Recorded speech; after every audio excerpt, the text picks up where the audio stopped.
Broadcasting Company. Sa balita, komentaryo, isyu, serbisyo publiko. Aksyon Radio! Sa Bacolod, Aksyon Radio! Aksyon Radio!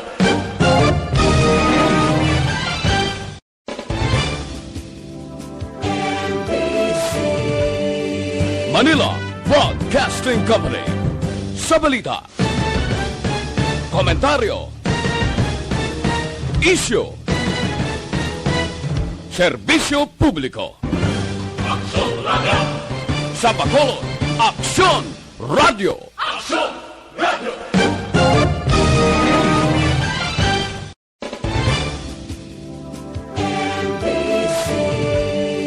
Manila Broadcasting Company. Sa balita, komentaryo, isyu, serbisyo publiko. Aksyon Radio! Sa Bacolod, Aksyon Radio! Aksyon Radio! Aksyon! Balita Evening Edition. Magadulong sa inyo sang mga nagapanguna ng balita lokal, national, international, sports, kag entertainment. Aksyon! Balita Evening Edition. Kagkaroon ang inyo news team. Aksyon Balita Evening Edition.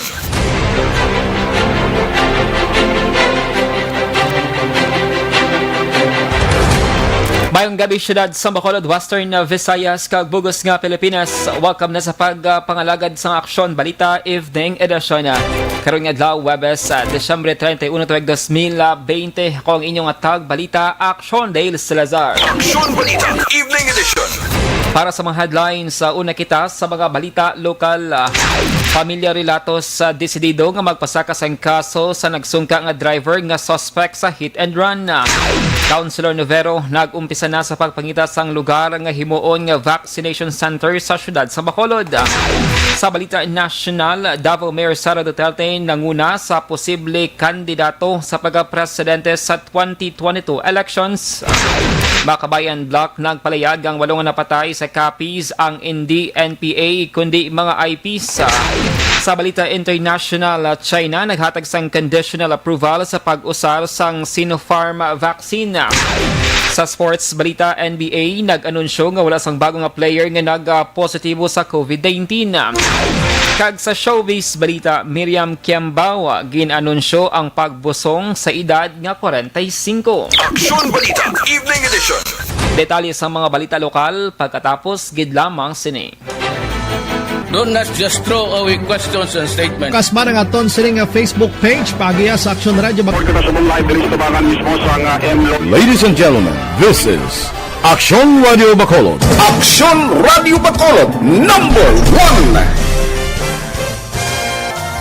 Nagpanguna ang Aksyon Radio Bacolod sa pinakaulihing survey sang Nielsen nga kakuha sang commanding radio station share para sa fourth quarter sang tuig 2020. Kami nagpasalamat sa And good evening sa mga ka-aksyon namon nga nag-monitor via Facebook Live sa DYEZ Aksyon Radio Bacolod. By the way, mabatian man kami pagi sa www.actionradiobacolod.com.ph kag pagi man sa YouTube live streaming, it's Aksyon Radio Bacolod mga ka-aksyon. Bisitahan niyo lang mga nagkalilain nga social media platforms ang DYEZ para updated sa mga local news, especially diri sa mga syudad sa Bacolod kag Negros Occidental.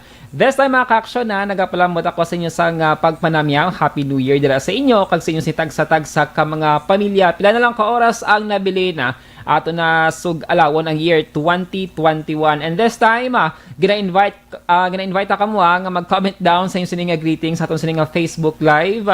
Sa inyo sininga mga himata kag binalangga sa kabuhi mga ka-aksyon sa atong sininga pangalagad karon nga Thursday night.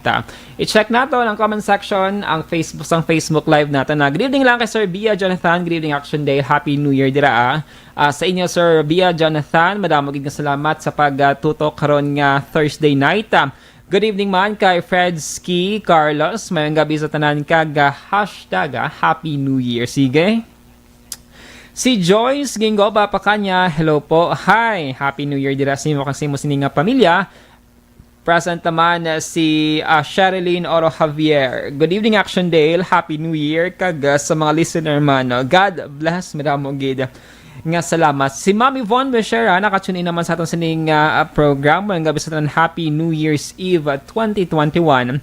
From Germany, God bless us all. Dan sharing action, Sir Dale. Madamo gid nga salamat mga ka-action. And syempre, nag-comment down man sa atong sining Facebook Live. Si Ma'am Mercy Palacios Relatos, good evening, Action Dale, Happy New Year. Sige Happy New Year sa tanan nga nakatune in sa aton sining evening newscast sa Action Balita Evening Edition. And padayon lang mga ka-action sa pag-comment down sa inyong sining mga greetings kay pagkatapos sang mga balita lokal aton balikan ang aton sining Facebook Live. Standby para sa mga local news.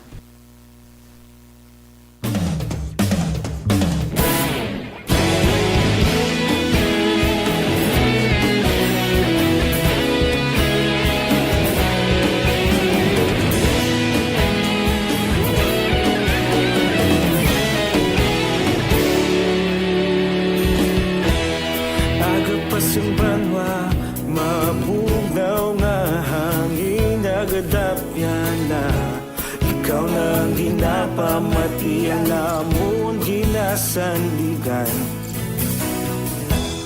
Tingog sang probinsya kamatuuran ginapalap na.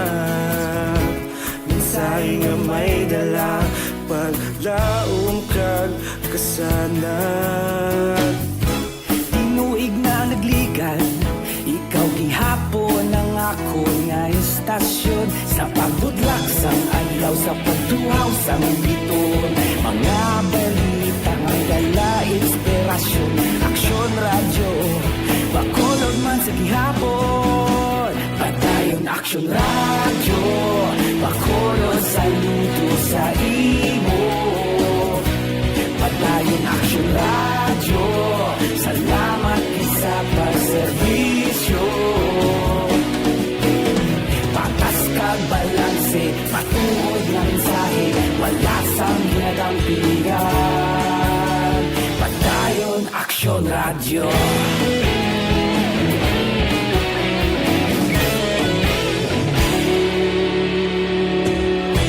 Pagkolon nun kag Negrosanon, inyong pamatian. Stasyon nga nagapalaplag sang kamaturan. Mabakod nga prinsipyo, reporter handa sa serbisyo. Kahapon, karon kag sa gihapon, kita magapadayon. Tinuig na nagligan, ikaw gihapon ang ako nga istasyon. Sa pagbutlak sang adlaw, sa pagtuhaw sang biton, mga balita na may dala inspirasyon. Aksyon radyo, bakolon man sa gihapon. Padayon Aksyon radyo, bakolon sa luto sa imo. Padayon Aksyon radyo, salamat sa pagserbisyo. Patas kag balanse, matuod na mensahe, wala sang ginadampikan. Padayon Aksyon radyo. Una sa balita, una sa aksyon, sa Bacolod Aksyon Radio. Una sa balita, una sa aksyon, sa Bacolod Aksyon. Evening Edition, Aksyon Balita, Evening Edition. Lasay sa 14 Action Radio Philippines Standard Time kagaron sa detalye na sang mga balita lokal. Nakahanda nga magpasakas ang kaso ang pamilya sa napatay nga si Prince Joaquin Relato sa aksidente nga nagluntad sa atong Desyembre 22 sa tuig 2020 malapit sa may Mount Carmel subdivision sa may barangay Alihis, siyudad sa Bacolod. Sa interview sa Action Hotline, ginpahayag ni Edna Relatos Eloy sang biktima nga bisan pa nga personal niya nga kilala ang suspect si Ian Roy Juliaca or sigido idi nga magpasakas ang kaso. Sulo kay Edna, masakit sa iya nga bahin bangod gin palambot pa ni Juliaca sang 8 ka adlaw antes nga magsungka sa otoridad. Sa Sa ilang pagsugilanon suno kay Edna, ginpahayag sa iya ni Juliaca nga wala siya nakahibado, nga nakabunggo na siya, kag nakibot na lamang nga may damage ng iyang salakyan na. Nagpasalamat naman ang Iloy sa tanan nga nagbulig agud maangkon ang hustisya para sa iyang bata. Si Prince Joaquin ang natalana ngay galubong sa Enero 7, 2021. Sir, mapasaka din kami yan, sir, kaso. Sir, kaling sa iya, kabalo kaya kung ano ni kahamili ng bata namo niya, palangga niya sa tanan. Pag naalam niya, tapos ako, pero picture na engineer ng bata ko. Kapola na, sir, kung di picture po sa aming bata ko, hindi ko pang katabo, bang sinabuhi pa. Nabatian si Edda Rilatos ang Iloy sang biktima. Samtang ginumpisahan na ni Bacolod Councilor Renesito Novero ang pagpangita sang lugar nga pagagamiton sang syudad bilang vaccination center sa pala abuton na. Suno sa konsihal, ining responsibilidad ang mismo gintugyan siya ni Bacolod Mayor Bing Lunadia sa pagsinapol nga ilagin patigayon damlaglang sang COVID Vaccination Council kon COVAC. Suno kay Novero, iya naging sapol ang pamunuan sang Department of Education sa syudad. Angon sa mga plano kagini ang ginhatagan na sang inisyal nga pagpahanugot. Suno kay Novero, iningalihok ang kabahin sang preparasyon ni ginahimo sang COVAC in kaso gidman nga mayara na sang baklon nga vaccine ang national government kag ipanagtag sa tanan nga mga LGU sa bugos nga Pilipinas. Nag-coordinate ako doon sa ating mga teachers sa ating division superintendent. Nagpa-advance na ko na posible. Gamitin na natin yung tanan nga eskwelahan gani, hindi lang selected schools because kung sila wala objection, paborgit sila, tatama, two thumbs up sila. Nabatihan si Bacolod City Councilor Renesito Novero. Samtang doble alerto ang mga tapos ng Bureau of Fire Protection o BFP sa probinsya sang Negros Occidental kasunod sa pagsugalaw sang bag-ong tuig. Suno kay BFP Negros Occidental Caretaker Chief Inspector Kim Silicio, iyan naging manduan ang mga bombero nga magpatigayon sang rekorida sila tag sa mga nasakupan kag maghatag man sa mga balasahon angot sa fire safety tips sa manikawan ang sunog. Dugang pasining iyaman ginmanduan ang iyang mga personnel nga ipatuman ang pagsulundan sang National IATF para sa health protocol agud malikawan ang paggalaton hakon paglaptas sa COVID-19. Nagpangabayang opisyal sa mga pumuluyo nga mangin responsable sa pag-usar sa mga palupok kag iban pa agud malikawan ang emerhensya. Ginapangabay ko ang tanan nga maging responsable sa pagatubang naton sa Anyo Nuevo, especially sa paggamit sa mga palupok sa pagatubang naton sa bagong tuig. Mangin mahalong kita para malikawan naton nga magka-emerhensya sa sunog kag sa aton kabataan, siguraduhon naton halungan ginaton nga hindi sila magkalalukpan sa mga kamot. Nabatihan si BFP Negros Occidental Caretaker Chief Inspector Kim Silicio. Sa iban nga balita lokal, magapatigayon sang fireworks display ang syudad sang Talisay Negros Occidental agud sugalawon ang tuig 2021 bilang New Normal Year. Sa minsay ni Mayor Neil Lizares III, iya ginamitar ang mga Talisaynon nga magbakigbahin sa mga aktibidad pagi sa live stream sang official Facebook page sang syudad. Ining mag-aumpisa alas 9 sang gabi Enero 1, 2021 nga may available nga aerial via drone shots. Isang talisay sa mga lugar sa Negros Occidental nga nagalaom nga mga COVID-19 free city sa labing madaling nga panahon. Sa record sang Talisay City Health Office, anong kasunod-sunod nga adlaw nga wala sang confirmed case ang na-record ang syudad. Humalin Desyembre 26 sa tubtob 31. Sa karon ang syudad ang may 8 na lamang ka mga active cases sang COVID-19. Sa katapusan nga balita lokal, arestado ang 31 anyos nga lalaki matapos nakuhaan sang armas tothang sa may Purok Daro Barangay Bulanon sa Gay City Negros Occidental kinisang hapon. Ang suspect ginkilala kay Chris Midiana, residente sang Purok Fire 3 Barangay Bulanon na syudad sang Sagay. Sa report sang Sagay PNP, nakabaton sila sa impormasyon nga mayara sang persona nga nagadala sang ginaligar armas lothang sa lugar. Sa pagresponder sang kapulisan, ang suspect ang nakuhaan sa isa ka unit sang caliber 45 pistol, isa ka magazine, kag 5 ka mga balang wala pa makalupok. Gin-kustodiya sang Sagay PNP ang suspect para sa nagakaigo nga dispossession. Aksyon Balita Evening Edition. Lasay sa Destin Nueva Action Radio Philippine Standard Time, DTX 500. Hindi pa rin natatapos ang laban natin sa COVID-19. At sa labang ito, Isa sa pinakamahalagang armas natin ang tamang impormasyon. Importanteng maalam tayo kung paano ba natin mababawasan ang tsansang mahawaan tayo ng COVID-19. Pero, ano nga ba ang alam natin ngayon tungkol sa pagkalat ng COVID-19? Base sa kasalukuyang pag-aaral, ang COVID-19 ay sumasama sa droplets sa tuwing may umuubo, bumabahing, kumakain, nagsasalita, o kahit sa paghinga. Kadalasan, hindi natin namamalayan ang pagtalsik ng mga droplets na ito dahil hindi sila nakikita. And we are back mga ka-aksyon. We are back online sa atos ning pagpangalagad karon nga Thursday night. By the way, sa mga late tuners sa ato sa Facebook Live, Happy New Year dila sa inyo. Tagsa ka mga pamilya. And a safe New Year sa tanan mga ka-aksyon. And by the way, ginatami ito lang sa mayong gabi, good evening, naka-tune in na sa itong sining evening newscast, si Eddie Laus. No? Good evening, Action Dale. Happy New Year sa imo kag sa ibong mga kaupod. Nag-monitor kami diri ni Nanay Isabela. Salamat, Gid. Taga-diin ka mo, sir. Si Sir Eddie Laos. Madamag na salamat sa pag-comment, sa pag-effort, no? Nga naka-comment down ka dito sa ating Facebook Live. Thank you so much. Si Donna Robles sa Prodigalidad. Happy New Year to all. Ginatami ako lang ang ako sining mga paryente sa may barangay Jess sa Mambulok. God bless everyone from San Diego, California. Thank you so much. Si Ma'am Josette Magwad de los Reyes, no? Ara naman sa atong sining Facebook Live, naka-tune in live the live. Good evening, Action Dale. Happy New Year. Happy New Year man sa de los Reyes family. Kag sa imo sining mga kaparentehan. Madamog nga salamat. Si Mama Celia Allen Amarela. Good evening, Action Dale Salazar. Happy New Year sa inyo tanan. God bless us all. Yes, God bless us all. Si Ma'am Elizabeth Malaka-Gamala, good evening, Action Dale. Wishing you and your family circle a prosperous New Year 2021. And to all the avid listeners of ARB, keep safe everyone. God bless and more power. Thank you, Ged. And from RC Kuray, Action Dale, good evening, Happy New Year, and God bless us all. Maraming nga salamat sa mga ka-action natin nga padayon nga nagasuporta sa katong sining pangalagad kadagabi kag mga public affairs program sang DYEZ.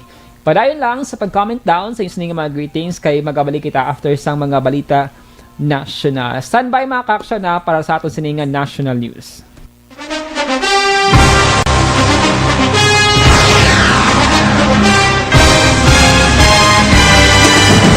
Mga balita nga una nabatian, mga impormasyon nga nakaapekto sa pagpangabuhi sang tanan, drama nga naghatag kabuhi sa istorya sang paglaom, paghigugma kag pagpasimpalan, serbisyo nga makatalandog balatyagon kag nagbunga sang pagsanyon, istasyon sang tanan sa sulod na sang 51 ka tuig, istasyon nga hindi kamupag kalipatan. Pito ka mga kongresista, isa ka gobernador ang araw sa nagkulist sa pedaya di pamangkot to nagligad para pamaninga linaw wagay sa ngalan wala naman nga maglapit na lang ang eleksyon pagwa. Sakit lang kung guys nga katapos ang media nga mag-report lang sa senaryo kadisan mahatagan kamo tsansa nga makapalayag sa inyo hibubunot batok sa pulis. Jaya kontra wala niya tsansa mo, nagpasarhag na ang kamera, wala ang ila counterpart sa Senado, nagpabungol-bungol. Kamuda daw ga pinagusto lang sa kamera, insulto sa Senado. Una sa balita, una sa aksyon, Sabado, Aksyon Radio.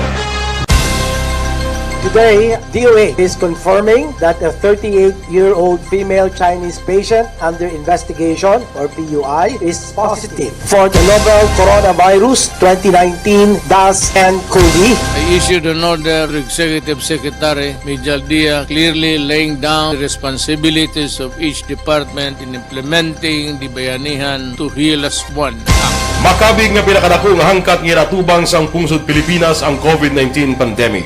Tanan nga sektor ang apektado. Tanan nga kinahanglan sang pagtamod kag nagakaigo nga pagserbisyo. Bisan pa ang industriya sang pagwaragwag nagapangatubang sang kaangay nga pagpanghangkat. Apang Aksyon Radio Bacolod wala nagbiya sa pagpangalagad sa kahanginan sa pihak sang kabudlayan, peligro kag risgo nga dulot sang pandemya.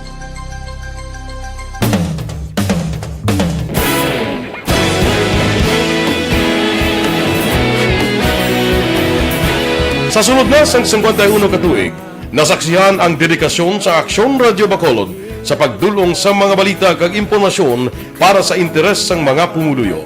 Pila na ka henerasyon ang nag-agi, Komitido sa gihapon ang Aksyon Radyo Bacolod nga mag-alagad sa kahanginan nga tampad, wala sang ginadampigan kag ginahalungan ang kamatuuran. Sa tunga sa mainit nga away sa politika, ang istasyon nagapabilin na nga patas sa pagtalakay sa mga isyu kag problema. Bilang tagbantay sa kamatuuran, ginatagan sa importansya ang tawhanon nga kinamatarong kag nagakaigo nga proseso agud mawaragwag sang husto ang balita kag malikawan ang paglaptas ang salak nga impormasyon. Sa pagluntad sang kalamidad, gindulong sa inyo ang sitwasyon sa palibot kag padayon nga nagahatag sang pahanundom agud maluwas ang kaugalingon, ang pamilya, kalakip na ang tanan nga kaaksyon.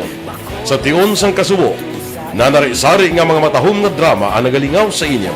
Ang inyo reklamo ang Aksyon Balita Evening Edition.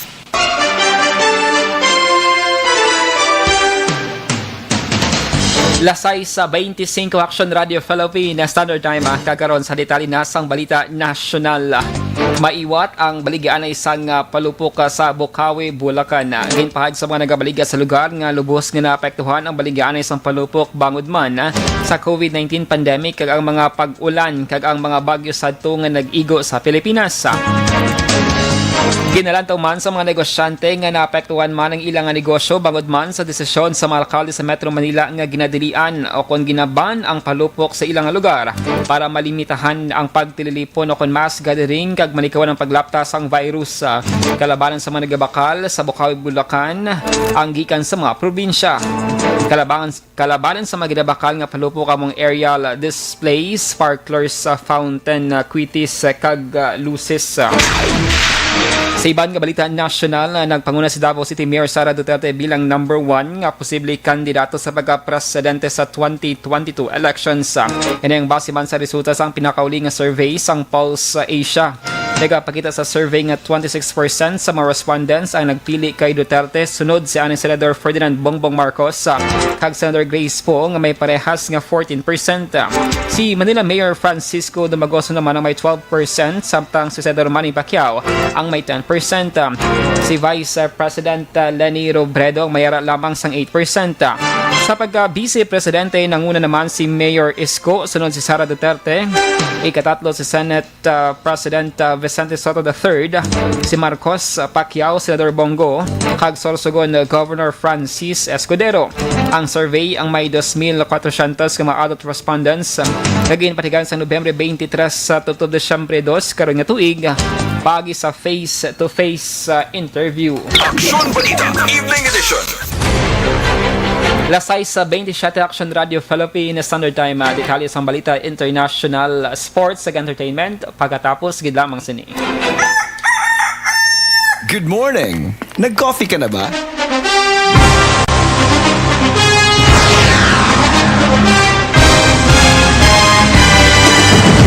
mga balita nga una nabatian, mga impormasyon nga nakaapekto sa pagpangabuhi sang tanan, drama nga naghatag kabuhi sa istorya sang paglaom, paghigugma kag pagpasimpalan, serbisyo nga makatalandog balatyagon kag nagbunga sang pagsanyog, istasyon sang tanan sa sulod na sang 51 ka tuig, istasyon nga hindi kamupag kalipatan. 7 ka mga kongresista, 1 ka gobernador ang araw sa nagkulist sa Pedaya, yung pamangkot to nagligad para pamaninga linaw wagay sa ngalan wala to naman nga maglapit na lang ang eleksyon pagwa. Sakit lang kung kays nga katapos ang media nga mag-report lang sa senaryo kabisan mahatagan kamo tsansa nga makapalayag sang inyo hibubunot batok sa pulis. Jaya kontra Wala niya tsansa mo, nagpasarhag na ang kamara, wala ang ila counterpart sa Senado, nagpabungol-bungol. Kamuda daw ga pinagusto lang sa kamara, insulto sa Senado. Una sa balita, una sa aksyon, sa Bacolod, Aksyon Radio.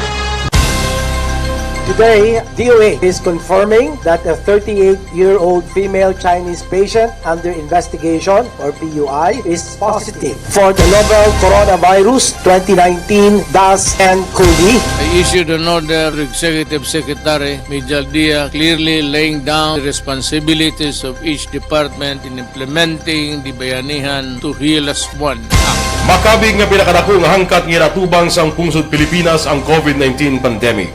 Tanan nga sektor ang apektado. Tanan nga kinahanglan sang pagtamod kag nagakaigo nga pagserbisyo. Bisan pa ang industriya sang pagwaragwag nagapangatubang sang kaangay nga pagpanghangkat. Apang Aksyon Radio Bacolod, wala nagbiya sa pagpangalagad sa kahanginan sa pihak sang kabudlayan, peligro kag risgo nga dulot sang pandemya.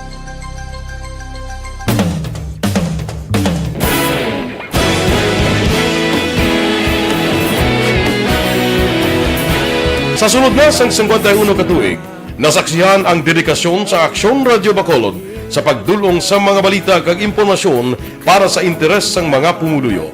Pila na ka henerasyon ang nag-agi, komitido sa gihapon ang Aksyon Radio Bacolod nga mag-alagad sa kahanginan nga tampad, wala sang ginadampigan kag ginahalungan ang kamatuuran. Sa tunga sang mainit nga away sa politika, ang istasyon nagapabilin na nga patas sa pagtalakay sa mga isyu kag problema. Bilang tagbantay sa kamatuuran, ginatagan sa importansya ang tawhanon nga kinamatarong kag nagakaigo nga proseso agud mawaragwag sang husto ang balita kag malikawan ang paglaptas ang salak nga impormasyon. Sa pagluntad sang kalamidad, gindulong sa inyo ang sitwasyon sa palibot kag padayon nga nagahatag sang pahanundom agud maluwas ang kaugalingon, ang pamilya, kalakip na ang tanan nga kaaksyon. Sa tion sang kasubo, nanarisari nga mga matahom nga drama ang nagalingaw sa inyo. Ang inyo reklamo amon ginpamatian kag ginhatagan sang aksyon. Padayon ang reforma sa serbisyo ang ginahimo sa Aksyon Radio Bacolod agud madulong ang balita sa diin ka man nga bahin sang kalibutan. Ang Aksyon Radio Bacolod nagapanguna sa kadamuon sang online engagement sa isla sang Negros. Ang Facebook followers sa istasyon ang nagdangat na sa masobra tunga sa milyon. Bacolod kag Negros anon inyong pamatian. Stasyon nga nagapalaplag sang kamatuoran. Humalin sa tutugtog subong, nagapanguna sa gihapon sa balita, serbisyo publiko kag kalingawan ang Aksyon Radio. Napili bilang finalist sa UP Combrodsok's Choice for Gandingan ng Katarungan sang Gandingan Awards 2020 ang Aksyon Radio Bacolod. Naghakot man sang pagpasidungog ang makatapo kang programa sa Aksyon Radio Bacolod sa Tingog kag Handurawan Awards 2020. Ang tanan nga kadalagan nga naangkon sa Aksyon Radio Bacolod sa masobra 5 ka dekada ang nagapatimaan lamang sang padayon nga pagsalig sa mga pumuluyo sa radyo nga nangin kabahin na sa ila matag adlaw nga pagpangabuhi.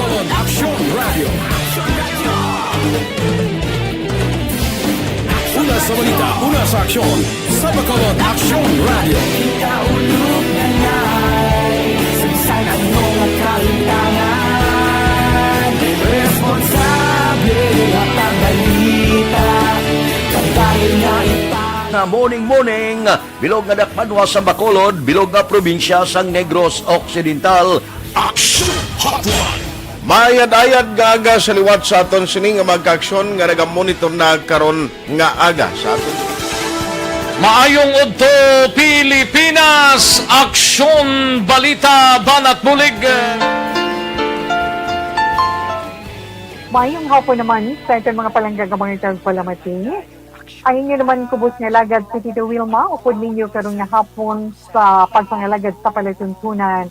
This is my life. Amon, first time ni natabo diri sa aton sa Pilipinas kag sa kalibutan nga nag-amo ning senaryo ta. Yes, maayong gabi kalibutan. Welcome na sa pagpangalagad sa Aksyon Firing Line. May gabi sa liwat, kamusta naman mapalangga naman tagpalamati, region-wide mga palagad kita sa labilin isa ka oras, 19 minutos, karon nga adlaw Miyerkules. Anniversary Aksyon Radio Bacolod.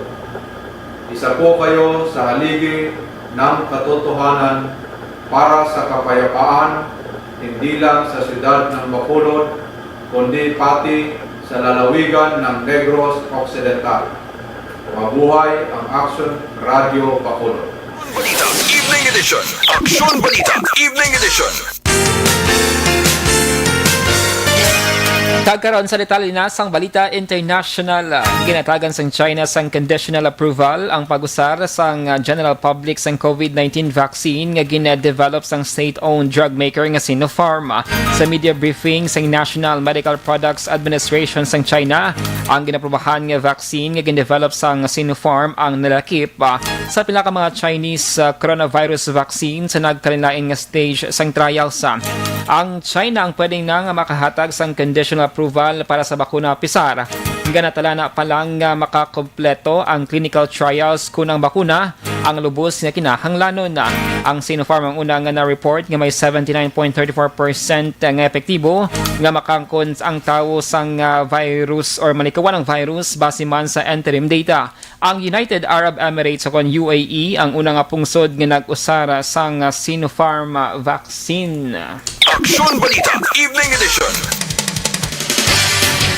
Sa sports balita, wala sang bagong NBA players nga nalakip sa 495. Hagin paidalom sa COVID-19 testing ang nag-positibo sa virus. Sa anunsyo sa NBA, ang players nga nag-positibo sa virus ang iga-isolate tubdob nga cleared na nga magbalik sa aktibidad sang team.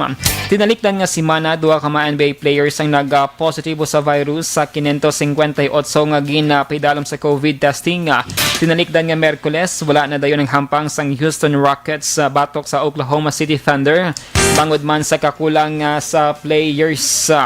Ang Rockets ang may 7 lamang ka mga players bangod sa issue sa COVID-19 nga nag-positibo o kon inconclusive test. Lakip man ang ginpatigay nga contact tracing. Boss nga daw magatubangay ang Rockets kag Sacramento Kings. Aksyon Balita Evening Edition. Kag sa tanang mga showbiz balita ginapaabot ni Miriam Kiambao kag singyaban nga si RD Robredo ang ilay kaduhang baby. Gin-share sang 45 anyos nga anay beauty queen. Ang ini nga balita sa nga YouTube channel kag social media accounts kahapon Desyembre 30. Ang post ang mayroon sa caption nga please pray for me, I am positive.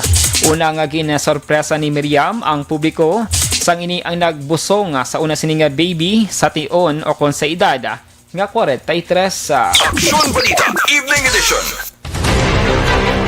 Lasay sa 36 sa Action Radio Philippine Standard Time. Inyo nabatian ang kabugusan nga mga balita sa Action Balita Evening Edition. Karon nga adlaw Desyembre 31 2020. Happy New Year mga ka-aksyon. Una sa balita, una sa aksyon sa Bacolod Action Radio. Action Radio! Manila Broadcasting Company. Sa balita, komentaryo, isyu, serbisyo publiko. Aksyon Radio.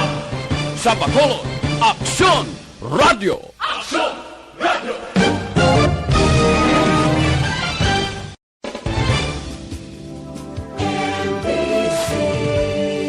Manila Broadcasting Company. Sa balita, komentaryo, isyu, serbisyo publiko. Aksyon Radio. Sa Bacolod, Aksyon Radio.